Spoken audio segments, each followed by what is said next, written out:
Hai semuanya, selamat datang kembali di channel ini. Hari ini kita bakal bahas sesuatu yang bikin deg-degan, bikin mikir, dan bikin makin hormat sama satu orang. Si jenius satu ini, Min Yoongi dari BTS. Atau yang dunia kenal sebagai Suga. Atau Agusti kalau pernah ngerasa kena mental pas dengar lagu solonya. Iya, kita ngomongin tentang dia. Tapi hari ini bukan cuma soal Min Yoongi yang keren itu. Ini soal satu momen legendaris yang bikin produser pemenang Grammy aja sampai angguk-angguk dan bilang, itu tuh masa depan K-pop.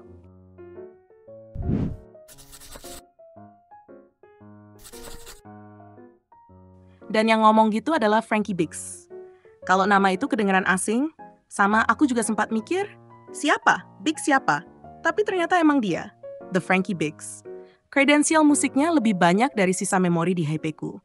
Dia pernah kerja bareng Dr. Dre, Kanye West, Christina Aguilera, remix lagu buat Eminem sama 50 Cent. Pokoknya kalau kamu dulu dengerin iPod tahun 2000-an, bisa jadi lebih dari separuh isinya ada sentuhan Frankie Biggs-nya. Bukan cuma produser, dia tuh legend yang bisa bikin beat sambil jalan. Nah, bayangin deh, produser pemenang Grammy ini lagi ngobrol sama Honorary Reporters, itu program dari Kementerian Budaya, Olahraga, dan Pariwisata Korea. Terus tiba-tiba dia mulai muji Min Yoongi. Iya, itu yang mau kita bahas hari ini. Kita bayangin dulu ya suasananya. Frankie duduk santai, mungkin pakai kacamata hitam di dalam ruangan karena ya bisa aja sih. Terus dia mulai ngomongin perkembangan musik. Dari hip-hop zaman dulu sampai tren produksi musik modern. Dan tahu-tahu dia sebut nama Min Yoongi.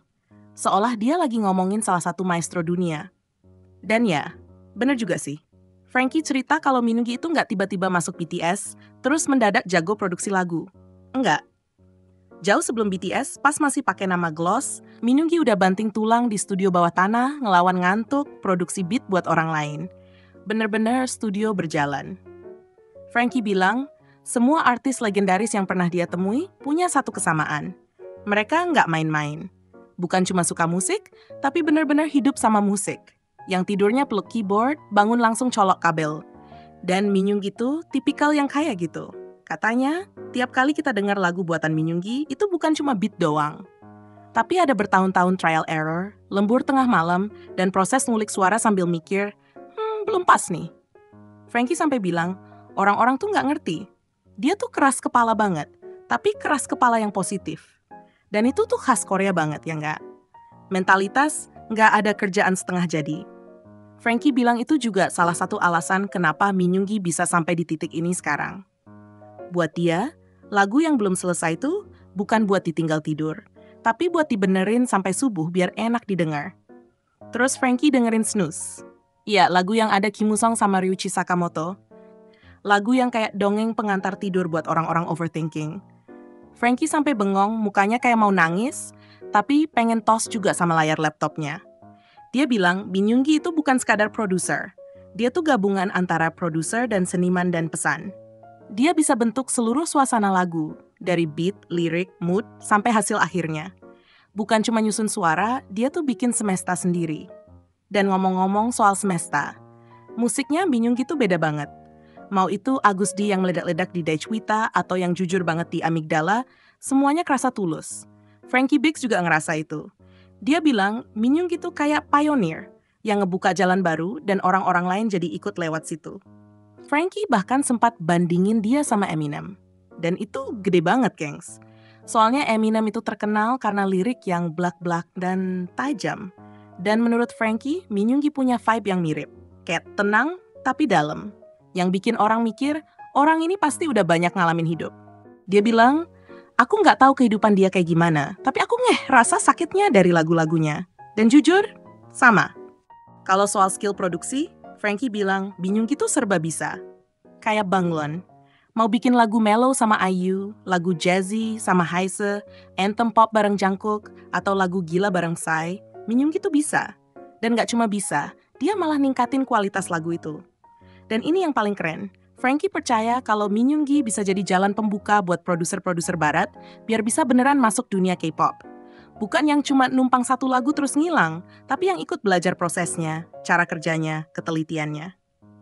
Min Yoongi tuh udah ngasih contoh gimana caranya. Dia bilang, Yoongi bisa jadi sosok yang bikin produser barat ngerti cara masuk ke K-pop dengan benar. Bukan ngejar tren doang, tapi belajar seninya. Oh iya, fun fact, pas Frankie pertama kali dengar trilogi Agusti, dia bilang rasanya kayak nonton film Marvel. Ada bagian naik, jatuh, terus bangkit lagi. Semuanya divisualisasiin lewat MV. Dan bukan cuma gaya-gayaan. Minyoung itu beneran pakai visual buat ngomong. Ceritanya lebih kerasa daripada cuma denger liriknya doang. Makanya dia beda.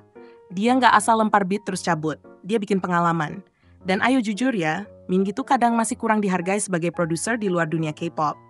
Fans sih tahu. Tapi orang-orang industri, Frankie Biggs udah bilang, dia tuh underrated. Dan itu harus berubah. Setuju banget. Minyoung udah pernah produksi lagu buat IU, Hesai, Suran, Jungkook, Omi. Daftarnya panjang banget. Dan setiap lagunya punya warna yang beda, cerita yang beda. Tapi sidik jarinya tetap sama. Itu tuh sentuhan Minyoung. Frankie juga sempat bilang kalau Minyoung itu udah ngerti soal akses. Dia bisa masuk ke studio mana aja di dunia, pakai alat-alat yang namanya aja susah disebut, tapi tetap bisa bikin musik yang raw dan jujur. Itu nggak gampang. Butuh pengalaman bertahun-tahun dari proses rekaman sampai ngerti emosi di balik setiap suara. Dan satu lagi yang bikin senyum. Frankie bilang Minyoung itu punya aura hormat, kayak pemimpin yang kalem. Tapi kalau timnya diganggu, wah siap-siap dibales pakai diss track yang bikin kamu gak bisa tidur nyenyak. Intinya, Minyoung itu real deal. Dan saat Frankie Biggs ngakuin itu bukan cuma pujian biasa. Itu kayak estafet yang dikasih dari satu generasi produser ke generasi selanjutnya. Itu sejarah. Jadi lain kali kamu dengar lagu yang diproduksi Minyoung, ingat ya, ada produser pemenang Grammy di luar sana yang ngelihat apa yang kita lihat. Siapa tahu, nanti kita lihat Minyoung punya label produksi sendiri yang levelnya global. Jadi mentor buat produser pemula, bikin lagu buat artis K-pop dan artis barat, sambil terus buka jalan kayak yang selalu dia lakuin. Karena ini bukan cuma soal musik, ini soal warisan. Nah, menurut kamu gimana? Cerita tadi bikin merinding juga nggak? Tulis ya di kolom komentar. Lagu favorit kamu yang diproduksi Minyoung apa? Udah pernah nonton reaksi Frankie Biggs? Tulis ya di kolom komentar.